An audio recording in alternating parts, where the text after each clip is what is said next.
Antes de começar a perguntar as dúvidas de vocês, ontem me pediram para fazer o problema 16. Então, o problema 16 é um problema bem típico de reconstrução da relação fundamental a partir das equações de estado. Então, a primeira coisa que a gente faz quando olha para o conjunto de equações é identificar se tem uma representação na qual seria natural trabalhar. Então, essa aqui é um caso simples. A gente fez um exemplo onde isso era uma questão de escolha, tá? Mas aqui o fato de aparecer, né, a energia nessas equações aqui em vários lugares já indica que quando essas equações de estado forem postas, como a gente vai fazer, na forma, digamos, adequada para serem manipuladas nessa representação, a energia vai aparecer como variável. Tá? Então, se eu tiver na representação de energia, essas equações aqui já estariam na forma esperada. Temperatura igual a alguma coisa, pressão igual a alguma coisa.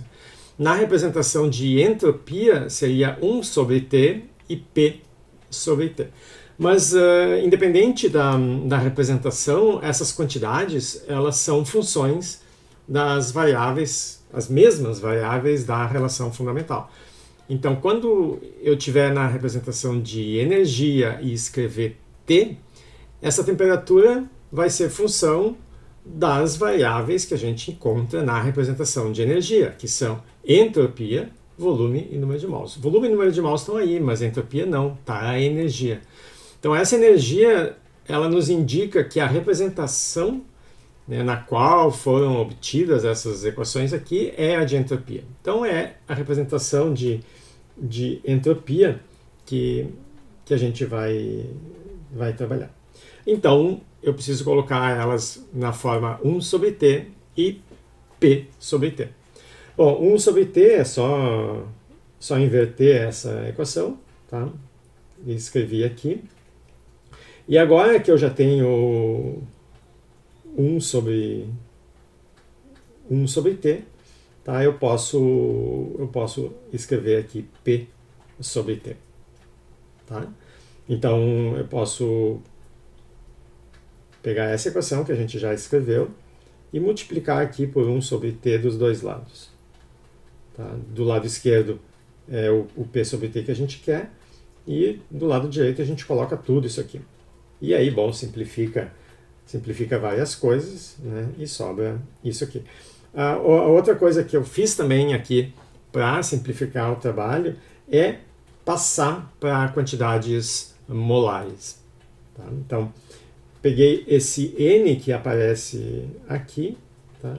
E já distribuí ele pelas diversas quantidades. Então, por exemplo, aqui, isso aqui já, U sobre N é o U molar. Esse termo aqui eu posso dividir por N em cima e embaixo. Quando eu divido por N aqui embaixo, aqui me dá 1 e aqui me dá o Uzinho, o molar. Então aqui eu tenho o 1 e o molar. Está em cima porque eu inverti essa equação aqui. Tá? Mas eu tenho que dividir em cima e dividir embaixo também. Bom, o que eu faço aqui, esse N, eu divido ele em, né, N, obviamente, é N ao meio vezes N ao meio. Então eu divido ele, parte vem para cá e parte vem para cá. E aí fica Uzinho ao meio, Vzinho ao meio. Tá? Então, se a equação for realmente uma função homogênea de ordem zero, como devem ser as equações de estado, ao transformar para a forma molar, tem que desaparecer todas as quantidades não molares, que é o que aconteceu aqui. Todos os U's maiúsculos viraram minúsculos, os volumes maiúsculos também viraram minúsculos e o N desapareceu. Mesma coisa aqui. Então, ela é correta do ponto de vista de homogeneidade, tá? Elas são realmente homogêneas de ordem zero. Então esse aqui é o nosso ponto de partida, tá? É a partir das equações que foram colocadas na forma adequada para serem trabalhadas na representação de entropia que servem como o nosso ponto de partida. Então agora que vem o problema, né? A partir dessas equações de estado a gente tem que encontrar a equação fundamental, tá? Então esse primeiro passo a gente vai ter que fazer sempre. Então vou discutir aqui duas maneiras de integrar essa equação. Então, a primeira é fazendo diretamente a integral de ds, né? Então, quando a gente diz encontre a equação fundamental, o que a gente está pedindo é, como está na forma molar, encontrar a função s de u e v. Tá? Então, é isso aqui que a gente tem que resolver. O que significa integrar diretamente ds? Bom, ds, a gente viu, é 1 sobre t du mais p sobre t dv. Então, a diferencial, que essencialmente é a nossa primeira lei da termodinâmica, permite, se a gente conseguir integrar diretamente essa função, obter, né, a resposta aqui. Bom, então o que a gente faz? 1 sobre t é essa equação, p sobre t é essa equação, substitui ali. Tá? Então é isso que está escrito nessa linha. Eu peguei aquela 1 sobre t, botei aqui, e o p sobre t, botei aqui. Tá? Sinal de menos, tem o sinal de menos ali. Tá? Então, agora, esse é o ponto que eu quero focar nessa resolução. Como é que a gente integra essa equação? Essa equação é um pouquinho mais complicada do que alguns exemplos que a gente viu. Nos exemplos mais simples, em geral, era um produto de alguma potência de U com alguma potência de V. Tá? Nessa expressão a gente ainda tem uma segunda dependência na energia, que é por essa exponencial. Tá? Então essa exponencial significa que na função original também vai ter uma exponencial.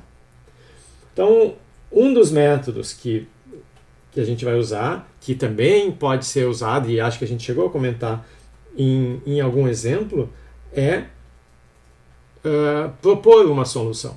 Tá? Vamos tentar uma proposta de solução. Então, pela cara dela, a gente tem algumas pistas. Por exemplo, essa diferencial veio de uma função SUV, que a gente agora quer fazer o caminho inverso e reconstruir. Para calcular essa diferencial, esse termo aqui, da onde que ele veio? Ele veio de ds du, que é 1 sobre t. Tá? Então, aqui nessa equação, isso aqui é ds du. A gente fez uma derivada, então, da nossa função para obter aquele coeficiente. Esse p sobre t também é uma derivada. Opa. ds dv. Tá? Então, quando a gente olha esses termos aqui, a gente sabe que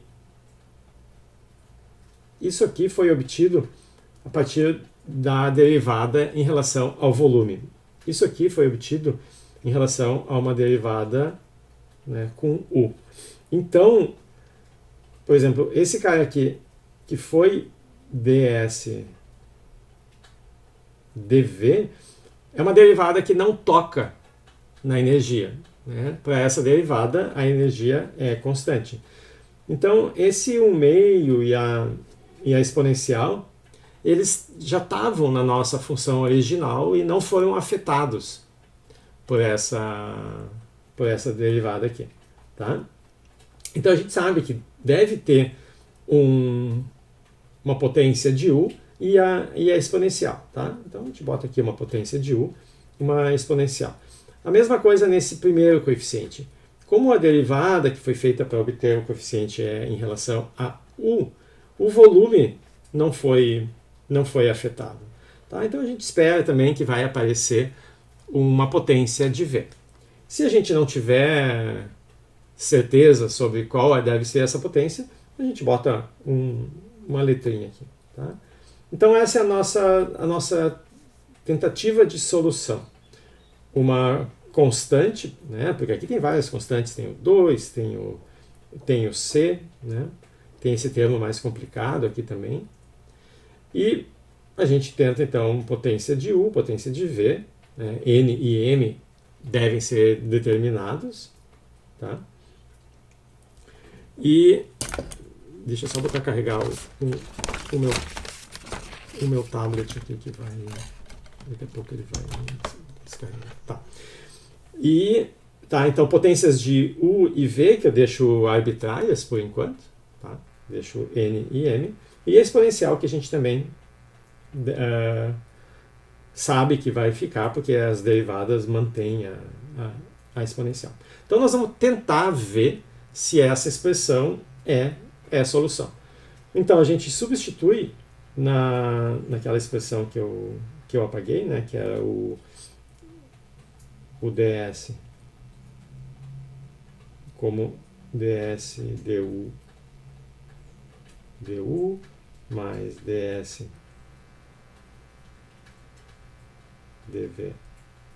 dv, e depois compara com aquela que está ali em cima. Tá? Então, eu agora guardo essa aqui para comparar depois e calculo, a partir dessa aqui, calculo o ds. Tá? Então, aqui, por exemplo, esse termo veio da derivada em relação a v. Tá? O v está aqui. Então, a derivada em relação a v está aqui. M vezes v na m menos 1. O resto que multiplica, que só depende de u, permanece ali. Tá? Depois do primeiro termo, que é a derivada em relação a u, eu tenho que tomar um certo cuidado, porque eu tenho u aqui e tenho u aqui. Tá? Essa é a origem desses dois termos. Então, quando eu faço a derivada em relação a esse primeiro u aqui, o que acontece? Baixa n e fica u na n menos 1, tá? Vezes a exponencial. Então, esse primeiro termo aqui é a derivada desse u na n. Tá? Mais agora, o u na n vezes a derivada da exponencial. A derivada da exponencial é menos a, vezes a própria exponencial. Tá? E esse u que eu escrevi aqui foi só para deixar a expressão mais simples. Né? Ele, com esse menos 1 aqui, ele corta. Eu tenho o mesmo u na n que eu tinha lá no começo. O efeito aqui da derivada é só baixar esse menos a. Tá?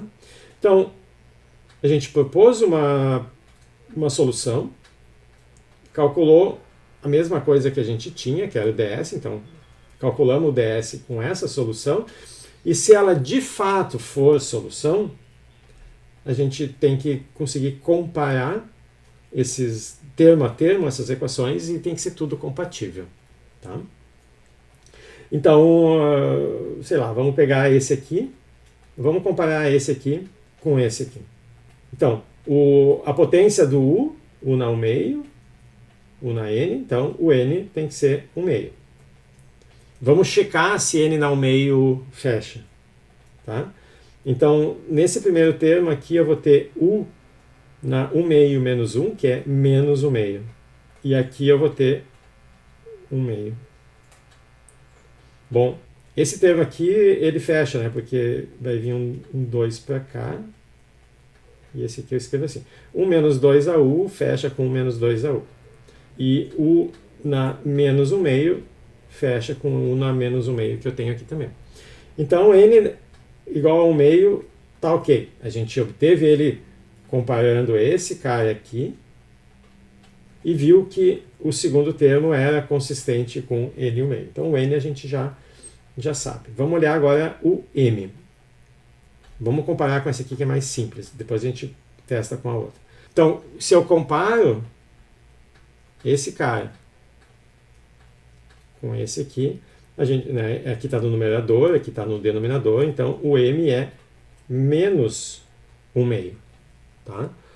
Agora vamos checar no outro. Se eu botar aqui m menos 1 meio, menos 1 meio, menos 1, é menos 3 meios, passa para baixo como v na mais 3 meios, que é a mesma coisa que eu tenho aqui. Então, também tá ok. E esse m também explica esse sinal de menos aqui. Tá? Então, a única coisa que falta é esse 1 sobre c ser igual ao d. Tá?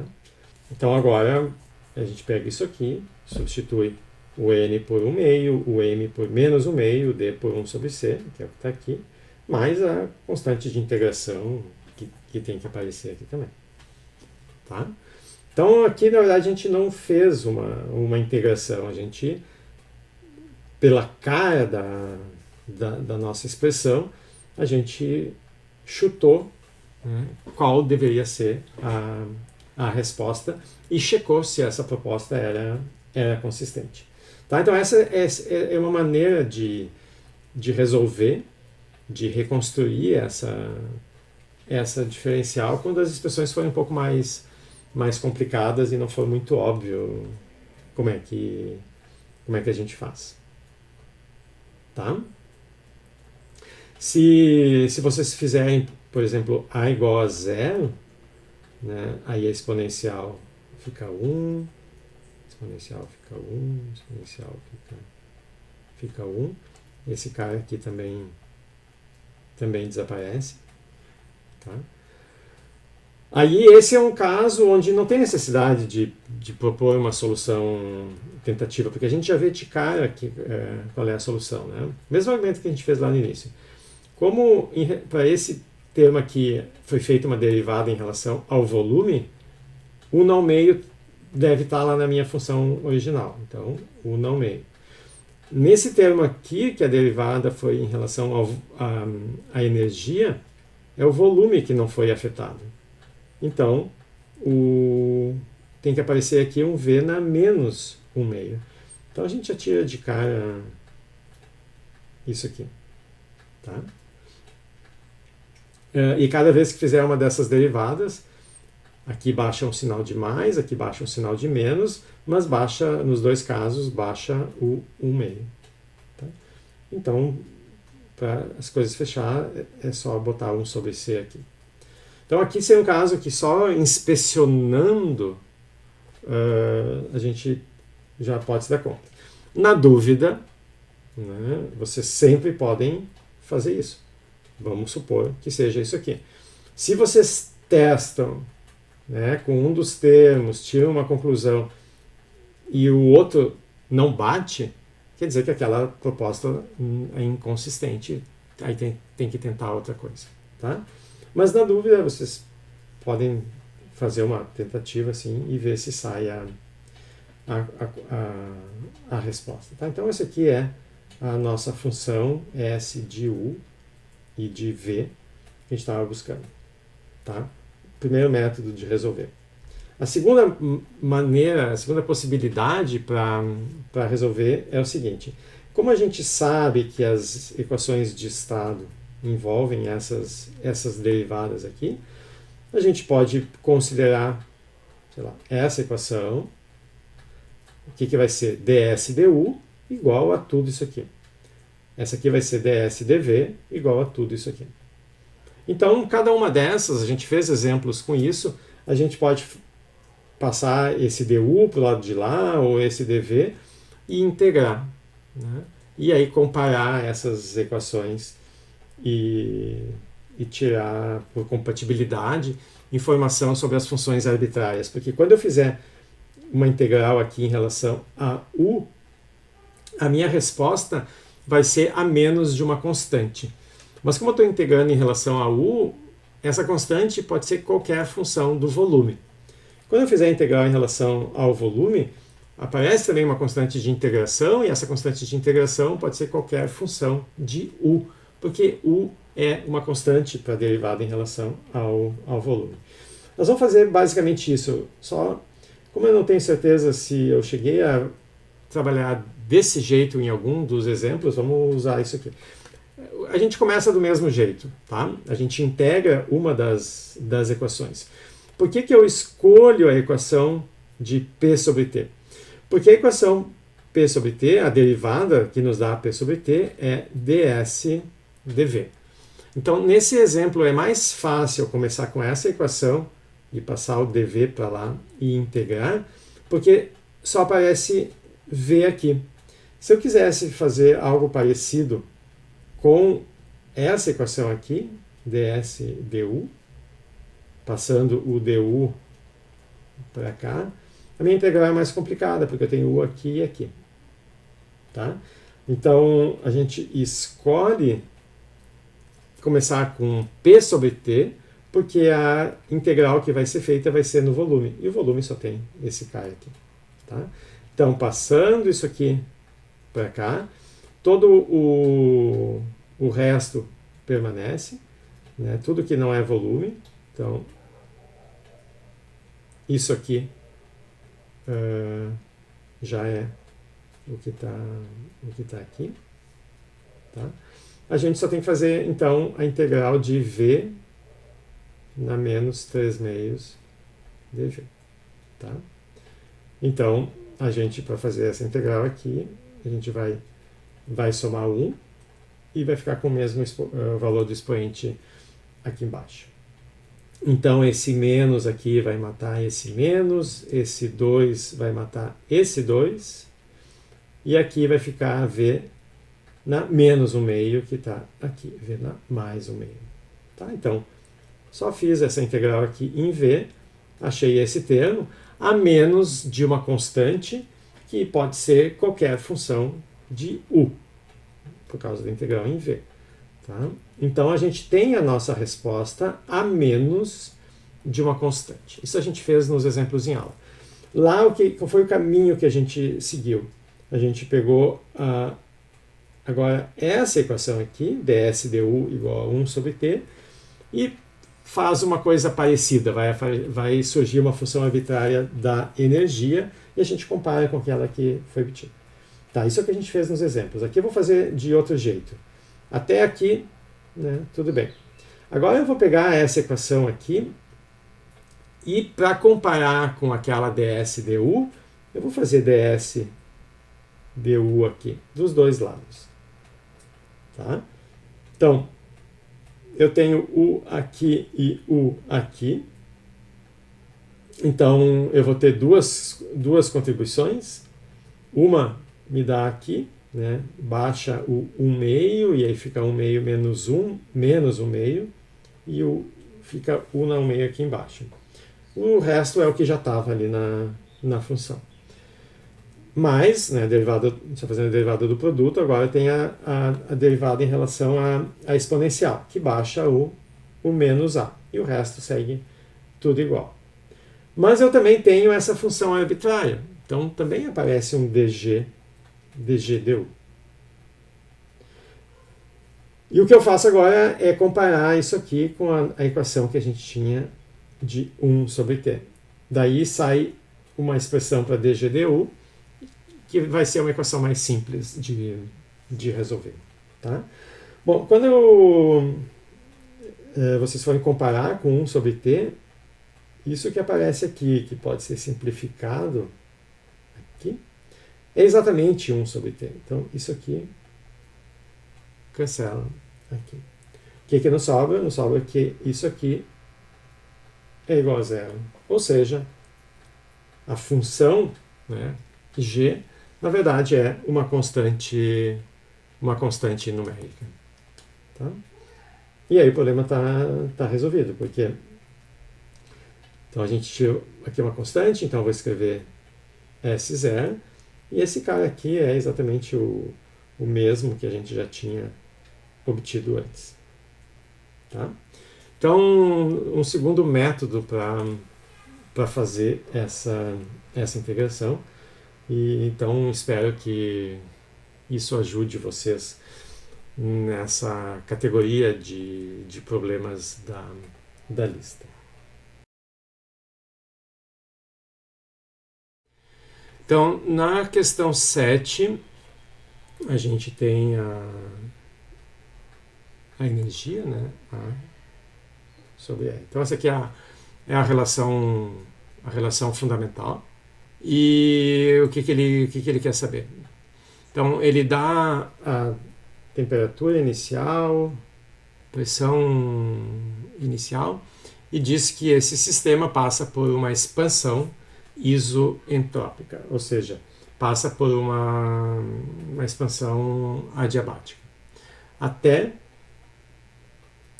uma pressão que é a metade dessa aqui. Tá? Quer saber qual é a temperatura final. A gente sabe a pressão, quer saber a temperatura. Então, como esse problema, eu vou montar o esqueleto dele, tá? Aí vocês têm tempo depois para tentar resolver, e se tiver alguma dúvida, dá para perguntar. Então, aqui, como esse problema trata com temperatura e pressão, a gente precisa dessas duas equações de estado. Então, primeira coisa é calcular du ds e du dv. Bom, aí vocês têm que pegar essa função aqui e calcular essas derivadas. Tá? Vão ser, nos dois casos, vão ser as duas funções, né, vão depender de u e de s e de v, desculpa, né, as duas variáveis aqui. Então, o primeiro passo é calcular essas equações de estado. Aí vocês têm que substituir nessas equações o que vocês sabem. Tá? Então, por exemplo, vocês pegam a equação para a temperatura e vamos escrever a equação aqui. Então, para a temperatura eu tenho que fazer du ds, e o s aparece aqui na exponencial. Então, a temperatura vai ser A sobre R, V na menos 2, e a própria exponencial. Tá? Bom, o que a gente sabe? A gente sabe temperatura e pressão no estado inicial. Tá? Então, a gente sabe que vai ter um volume também associado a esse estado inicial. A gente não sabe qual é a relação entre pressão, volume e temperatura ainda, mas a gente sabe que vai ser um certo volume V0. Tá? Então, se eu aplico essa equação aqui no estado inicial, a gente tem isso aqui. Tá? Dá para escrever a mesma equação, só que trocando V0 pelo F. Tá? Então, aqui eu já estou usando uma informação que o problema dá, que é o processo que foi feito, ele é adiabático. Ele é isoentrópico. Significa que a entropia não muda ao longo do processo. Então, eu deixo esse S, o S é o mesmo. Eu poderia ter posto S0 e SF, tá? Mas o problema me diz que essas duas coisas são iguais. O processo mantém constante a entropia do problema. Tá? Então, se eu, por exemplo, quiser fazer T0 dividido por TF, o A vai sumir, a exponencial vai cortar, porque vai ter nos dois, vai ficar só aqui, isso aqui. Tá? Então, essa aqui é uma equação que nos serve. Se a gente fizer exatamente a mesma coisa com a outra equação, essa aqui eu deixo para vocês fazerem, Vocês derivam, fazem aquela derivada e vão achar uma expressão para a pressão que vai depender também de V e de S. Aí vocês calculam ela no estado inicial, calculam ela no estado final. E aqui vai aparecer de novo uma razão entre os volumes. E aí vocês podem substituir por isso aqui. Então, notem que na equação das pressões, vocês sabem que esse PF aqui é P0 dividido por 2. Então, aqui some o P0. Então, a equação para a razão das pressões, vocês vão conseguir obter informação sobre a razão dos volumes, que vocês vão substituir aqui e aí vão achar TF. Tá? Mas então o caminho é esse: calcular as equações de estado e manipular. Essa não é a única maneira, essa aqui é uma maneira. Tá? Então vamos ver se com esses passos aí vocês terminam. Considere no problema anterior. Então, o que eu tenho no problema anterior? No 23, eu tenho dois objetos, eles têm a mesma capacidade térmica, tem a expressão do C, depende da temperatura, tem as constantes. Um deles tem 400 Kelvin no início e o outro tem 200. Tá? No 23, é só para colocar eles em contato e calcular a temperatura final, né, que dá 307, que está no meio das duas, como deveria ser. Tá? Então, peguei dois objetos iguais, um a 400 e um a 200, coloquei em contato e eles atingiram uma temperatura de 307 Kelvin. Agora a gente volta para o 24. Então, um terceiro tipo de objeto, e aí ele me fala que a temperatura inicial é esse T30, com uma capacidade térmica diferente daquele outro, não tem o termo constante, então é um objeto diferente. Tá? Então o que ele faz agora? Ele separa aqueles dois objetos do exercício anterior, eles estavam em equilíbrio, cada um agora tem uma temperatura de 307.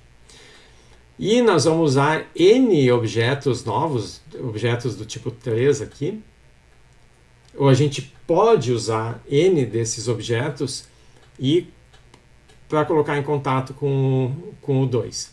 E o que a gente quer fazer? A gente quer que o 2 volte para a sua temperatura inicial. Então, para o 2, a gente quer que volte dos 307 Kelvin para 200, que era a temperatura inicial. Tá? E a gente tem à disposição esses N objetos. Então, ele quer saber quantos são necessários para fazer isso, né? Para conseguir esfriar esse sistema. Tá? Então, como é simplesmente um problema de transferência de calor, né? A gente pode fazer como fazia naqueles problemas de calorimetria. Tá? A gente calcula, a gente sabe que a energia vai ficar dentro do problema. Então, o calor que sai do objeto 2 vai passar para os N objetos 3. Pode ser 1, pode ser 2, a gente não sabe quantos vão ser necessários. Tá? Mas o problema é saber qual é o menor número de objetos que eu preciso para conseguir esfriar o 3 até 207. Então, a gente pode calcular para 1, pode calcular para 2, ou a gente pode fazer direto um cálculo para os N objetos aqui. Então, aqui a gente tem que tomar cuidado, porque como a capacidade térmica depende da temperatura, né, a gente não pode, para calcular o calor, fazer a mesma coisa que fazia quando a capacidade térmica era constante. Então, o que a gente tem que fazer é o calor para levar o objeto 2 da temperatura TF 307 aqui até a temperatura final dessa etapa, mas essa temperatura final é aqueles 200 que o 2 tinha lá no início. Tá? E aqui o A mais BT, isso aqui é o C. Tá? Então isso aqui é o calor que vai ser perdido pelo objeto 2 no processo de ir para 307 para 200. Naqueles exemplos lá onde a capacidade térmica era uma constante, essa constante saía da integral e o resultado era simplesmente a constante vezes o ΔT. Aqui não, aqui essa capacidade térmica é mais complicada, então eu preciso fazer a integral. Mas o que eu sei é que esse calor vai para o outro. Só que esse outro a gente não sabe a temperatura inicial. Tá? É isso aqui. E aqui é 200 também, porque ele vai estar em equilíbrio. E aqui a capacidade térmica desse aqui é D resistente. Isso aqui tem que ser igual a zero. Tá? Aqui eu esqueci uma coisa aqui, eu botei do objeto do tipo 3, eu botei um só.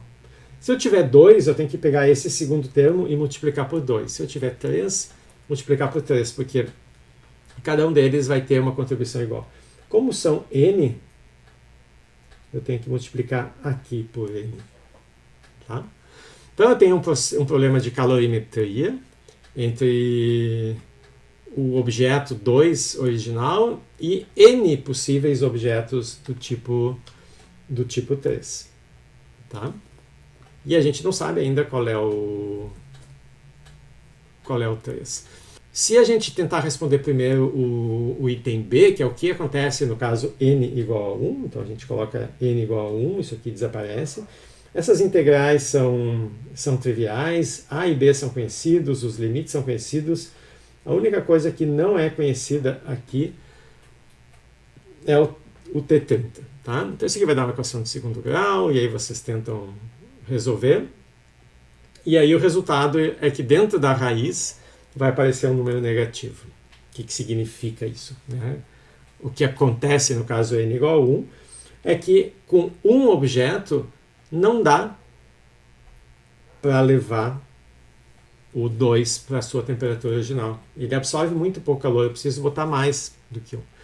Então a gente resolve o mesmo problema com esse n aqui e vê qual é o primeiro n para o qual a nossa solução ali da equação é um número real. Tá? E aí a solução é 4. Então significa que se vocês botarem n igual a 1, n igual a 2, n igual a 3, essa expressão aqui vai continuar dando números complexos, números imaginários. Tá? Então precisa, já que nenhum, 2 nem 3 resolve, então eu preciso de 4. Bom, vários comentários, tá?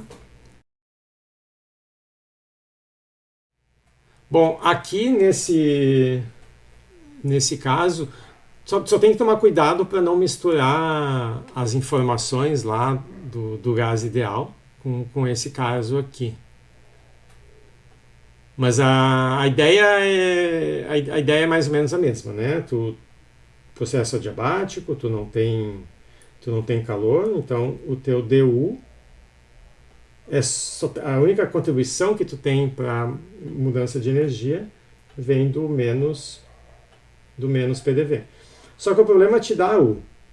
Então tu pode calcular a diferencial. Isso aqui vai ser A P2 dV mais 2P V dV. Tá? Calcula a diferencial dos dois lados. E aí substitui aqui. Né? Então quando tu substituir, tu vai ficar, isso aqui vai ser igual a menos P PDV. Bom, tem P em tudo aqui.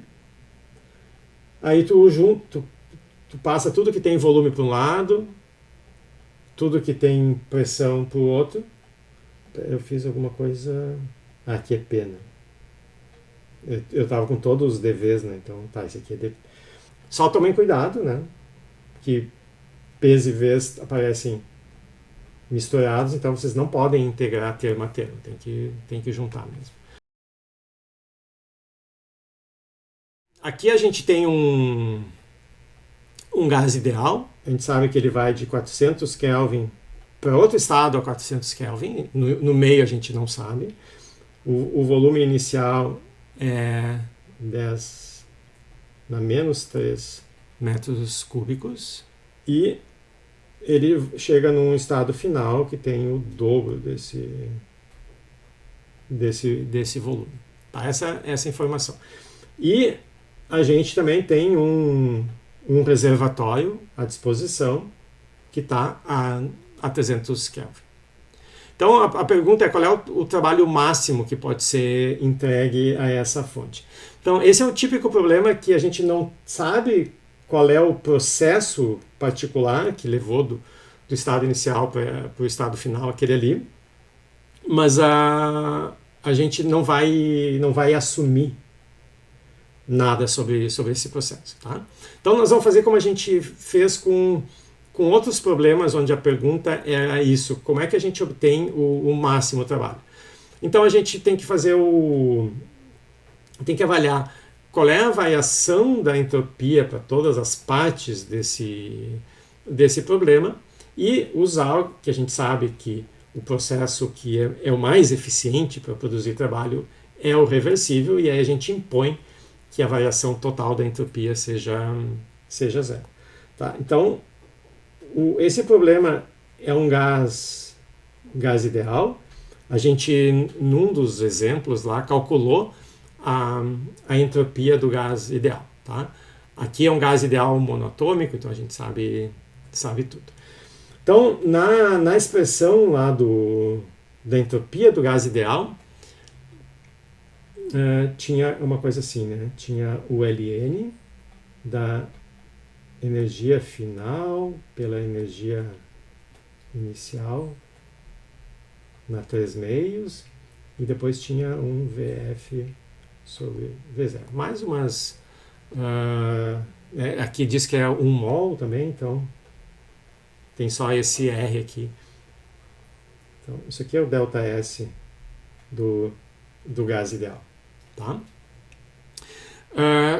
Como para o gás ideal a temperatura e a energia são diretamente relacionadas, tá? Então a razão das energias é a razão das temperaturas. Como a gente está comparando o estado inicial e o estado final, e a temperatura é a mesma, isso aqui dá 1. Tá? Isso aqui então não importa. A outra coisa que a gente sabe é que o volume final tem o dobro do volume inicial. Então, essa razão aqui é 2. Tá? Então, o ΔS do gás vai ser R ln de 2. É só isso aqui que nos sobra. Mas a gente precisa do ΔS total. Então, o ΔS total, quem são os pedaços desse sistema que contribuem para a variação da entropia? É o gás, né? O próprio gás. Então, R ln de 2. E o reservatório. Tá? Então, o reservatório a gente não sabe quanto calor ele trocou. Então, a gente usa QR. Esse QR pode ser positivo, pode ser negativo. O sinal está dentro dele. Quando a gente descobrir quanto ele vale, aí que a gente vai saber se é positivo ou negativo. É um reservatório, né? Então a temperatura é constante, a contribuição para a entropia é só calor sobre a temperatura. E esse reservatório a gente sabe que a temperatura é 300. Tá? Então daqui sai esse valor que o Douglas colocou, porque a gente então sabe que no processo que gera, que produz o maior trabalho possível, é quando a entropia total não muda, que é o processo reversível, e aí daqui a gente isola o QR, e aí sai esse valor que o Douglas escreveu aí. Tá? Então isso responde a pergunta do Arthur, que é como é que a gente lida com a falta de informação sobre o tipo de processo. Né? A gente não pode assumir nada. Então, isso aqui, esse é o calor, né? É negativo, né? Quando isso aqui passar para o outro lado vai ficar negativo. Então, esse calor sai da fonte. E esse calor é dado para o sistema. Tá? Então, a gente tem um sistema que é um gás ideal, que começa e termina o processo na mesma temperatura. Ou seja, no processo, a variação de energia desse gás é zero. Então, pela primeira lei da termodinâmica, o trabalho que a gente vai produzir aqui pelo gás, num processo que a gente não sabe qual é, já que ele não pode ficar com nada dessa energia, todo esse calor que saiu do reservatório, foi entregue para o gás, vai sair. Né? E vai sair na forma de trabalho.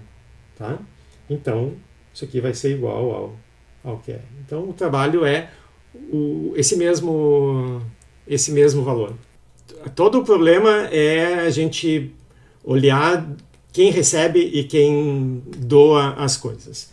Esse calor que a gente calculou aqui é do reservatório. Tá? Esse QR é negativo, porque ele está saindo do reservatório. Quando ele entra no gás, esse calor passa a ser positivo. O gás está recebendo calor. Então, para o gás, ele está recebendo um calor positivo. Mas ele não pode ficar com essa energia. Então, o gás tem que fazer trabalho. Pensem assim. Vamos apagar tudo. A gente calculou QR. Tá? Então, aqui eu tenho o sistema e aqui tem o reservatório. Esse QR, ele está saindo do reservatório, então é negativo, e está entrando no sistema. Qual é o calor que o sistema recebe? Então ele recebe menos QR. Trocamos de sinal. Tá? Então o calor que o sistema recebe é positivo.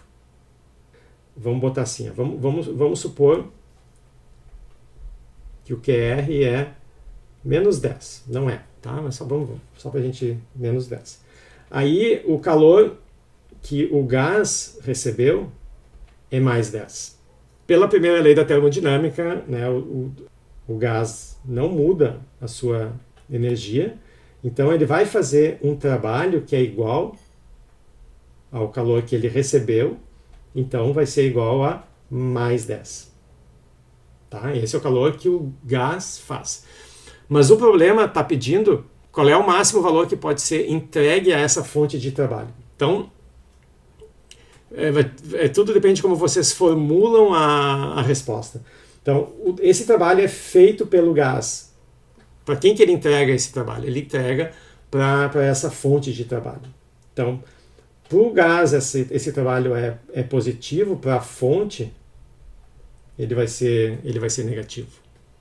Tá? Porque o gás está fazendo trabalho nessa fonte. Tá? Então, vocês calcularam o calor que saiu da fonte negativo, aquele menos 300 R ln de 2, e foi para o gás. Para o gás, ele recebeu o calor. Então, ele passa a ser positivo. Então, para o gás, são mais 300 R ln de 2. Tá? Então, esse é o trabalho que o gás faz. Né? Pela primeira lei, o trabalho e o calor vão ter o mesmo sinal para que esse ΔU seja zero. Então, por isso a resposta é mais